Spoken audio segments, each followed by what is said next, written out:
So can you give me a broad stroke of like what the story of Dragon Ball Z is and why is it so compelling? And Yeah. why is it such a good reflection of what we all are on the journey of with ourselves? It's a great question. And there's Dragon Ball Z is so interesting because you can map yourself onto various characters at various points in your life. One of the reasons why it's been so impactful for as long as it has for me is because when I was a kid, I identified so much with Goku and Gohan. Gohan's like this kid who, he's Goku's kid. And inside of Gohan, there's this power. And everyone but Gohan experiences it. Like when Gohan like shows up, even as like a kid that's like literally pissing his pants, Vegeta and Nappa are like, oh shit, we should probably kill that thing before it discovers how to use its power, And so I like related to that so much as a kid growing up, just being like, yeah, I don't experience myself as powerful. But within me, there has to be something that like I can hold on to. And then as I got older, I started to lean more towards Goku, and Goku is, he's someone that doesn't give a fuck. He does not care about anything other than pushing himself and getting stronger. Like, people hate Goku as a character because one of the things that he does is he puts the entire universe into jeopardy by making this tournament happen where if they lose, the whole universe, there's 7 universes in Dragon Ball, their whole universe gets wiped out. But he wanted to do it just so he could push himself, just so he could like fight other really strong fighters. And like that showed me so much about single-mindedly focusing on what's important to me, and that's what I've done with my life largely. There have been so many cases where people have attempted to keep me in one place. I've worked at like a bunch of different companies, and every time that I go somewhere, I'm a high performer. I'm really good at just like pretty much anything that I apply myself to. And so naturally, like you wouldn't want to lose like one of your best employees, but even if it means taking less money, even if it means putting me into a position where I'm not as comfortable, I always follow that drive of like, no, this is important to me. Parkour is important to me. Contributing to people is important to me. Getting stronger is important to me. Sharing with people is important to me. I'm going to go wherever I can do that the most, even if it's like crazy from the outside looking in. Like, you're nuts taking like a $30,000 pay cut to go be a parkour coach again. Like what are you doing? What are you thinking? And so really relate to him there. And then you have characters like Vegeta, who like, man, all he cares about is being better than Goku. That's all he cares about. And God, I relate to that. Growing up with Dante, all I wanted was to be better than Dante. That's all I want. That's all I cared about as a kid growing up, and he knows it and I know it. And what I have now is the type of relationship that Goku has with Vegeta in the series, for like way further on, where they're close friends. And they share like their sadnesses and their happinesses together. I all the time will just text Dante and be like, yo, dude, I love you. I miss you.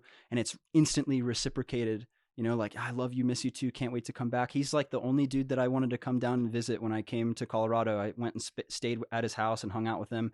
That type of relationship wouldn't have been possible if I didn't see someone else who was like locked in the vices of like rivalry navigate those waters successfully, and Vegeta, like, he has all of these opportunities to take shortcuts. He has so many opportunities given to him in the show to become as powerful as Goku, and he gives into it one time.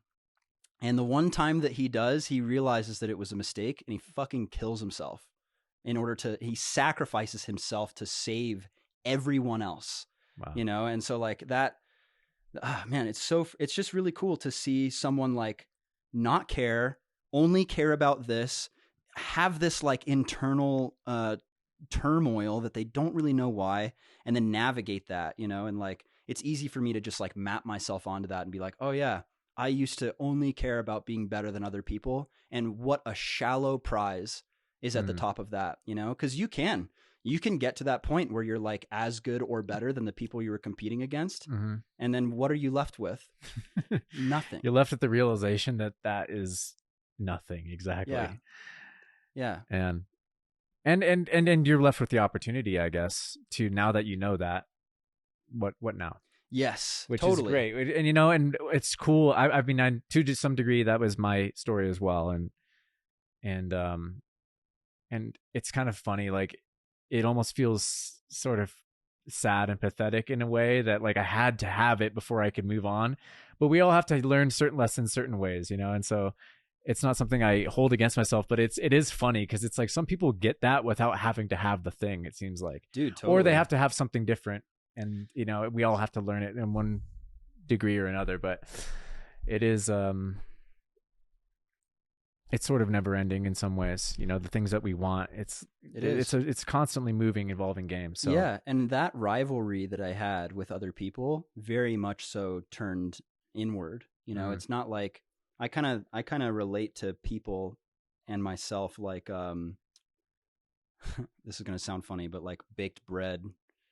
You know, like there's only so many ingredients that make you up, and like I'm not going to go in after the loaf has been baked and like, watch out, Tofu. Hey, he's gonna kill our stream. Whatever, get out of here, Tofu. He's good, but just be careful up there, buddy. Well, he just wants to sit. He's blocking everything. He's like, what's going on up here? Oh, he's gonna knock it over. Don't do it. He's so cute, man. I know. Sorry, what were you saying? I kind of relate to like myself and like other people like baked bread. Okay, yeah. Yeah. Give me the baked bread. Yeah, so that's there's only so many ingredients that make you up. After you're baked, it's like, nah, dude, you're done. Like if I cut you open, like there's the yeast, you know, there's the water, there's the raisins. And so I am more so interested in like, how do you take the mechanisms that you're already like, that are baked into you, and then you use them in ways that like fulfill you, fulfill other people. Because the way that I like related to Dante, for example, super unhealthy. Like what it had me do is it had me compare myself to him. It had me compete with him. Imagine being like close friends with someone who their only reason they're friends with you is to be better than you. Like that's messed up. Yeah. You know, and like, and it's also not a fun friendship. No. And the whole time I'm like projecting onto him, being like, oh yeah, you're trying to be better than me, you know, but like, I just experience him as like somewhere I'm not. And so then my whole existence is around that, versus I can take that same mechanism of like seeing something and wanting to achieve it, and I can turn it inward, you know, and I can turn it in towards myself in a way that isn't diminishing and isn't harmful. I can say, okay, when you were 23, you could triple aerial twist. You know, you're 30. Who are you now that you weren't back then? And who were you back then that you aren't now? What are those qualities? And is AAA twist one of those things? Yeah. Apparently not. Yeah. No, seriously though. Yeah, yeah. Exactly. Yeah. I love that. Oh man, so cool. Baked bread. I'm going to have to think about what kind of loaf I am. Yeah. Well, you seem to have a pretty good handle on who you are, you know, and like what makes you tick, and you know, your routines. You know, sometimes appearances can be deceiving. I think I do, but also, you know, I'm very careful not to espouse like any kind of certainty around that, because to me, the mystery only gets even more big as I've gone deeper and deeper in some ways. And so being more sure of who I am is also a simultaneous, like, it's simultaneously like intertwined with, it's not certainty, I guess, is what I'm talking about. It's like, it's actually more unknown, but I'm more comfortable with that. And I'm more adept and in tune with who I am. But it's almost like it's as deep as it is as high. So the only way to even know myself further is to put myself in a sort of at my edge, in a place of jeopardy. And so Totally. it sort of never feels like the game is like, oh yeah, but there are cruising altitudes with certain things. Yeah. So yeah, I don't, even Dante did that to me too. Yeah. Dante's a freaking beast. He's here to teach us he's godlike. he's just too godlike. Yeah. We love Dante because he's helped us. And Dylan was another one who, I was rivalrous with almost everybody at a certain stage because I wanted to be better than everybody. Yeah. But again, these people help us learn that that's not it. Totally. And then they help us direct that energy in a more healthy place. And so, I don't have that same issue. And I have subtler and subtler. And I love what you're talking about with the emotional wheel and stuff, because I had a similar chart. It wasn't a wheel, but wheel's better. I had an emotional rectangle. It should have been a circle. It's a better shape. Yeah. But anyhow, whatever works, like man. Sometimes it's just like you start to get these more subtle languages, and you have to, you get these, you just start to get more and more and more distinction. Yeah. Yeah. That's a good word. It's kind of like, if you've never had wine before, maybe, there's like red wine and white wine. You're like that. Yeah. It's like, cool. But you can't tell the cedar from the oak, and you can't tell what it pairs with. Yeah. Yeah. And so as you explore it more, it definitely becomes more distinct for sure. Yeah. And that's, man, there's this great analogy that I like to use. It's called the lawnmower analogy. And that is, we all have ways of being and acting. Like, you just wound up being, you're a human being, and this is an ontological discussion. This is like a specific school of thought around being. And let's say you have a way of being like, empathetic and kind, let's just use that as an example. So here you are being empathetic and kind, and that lawnmower, that works really well where it works. That's cutting grass super fine. It works so well to be empathetic and kind in relationships and in certain situations that people are dealing with something. But then, you take that same lawnmower of being empathetic and kind, you go put it over on the gravel, suddenly it's hurling rocks and you're not communicating your needs, or you find yourself being like empathetic and kind in situations where you should have been a bit more stern or, advocating for yourself. And so I think it's really important to get your hands around the lawnmower's handles. So, take that, don't try and get rid of the way of being of empathetic and kind, but have it run on grass, have it run where it works, and take it off of the gravel. Like, stop busting up your relationships and your experience of yourself. And, people have relationships with money and fitness and, people and all of those things. They've got lawnmowers on the gravel somewhere. So I think it's really important to like kind of take it off and put it on the grass.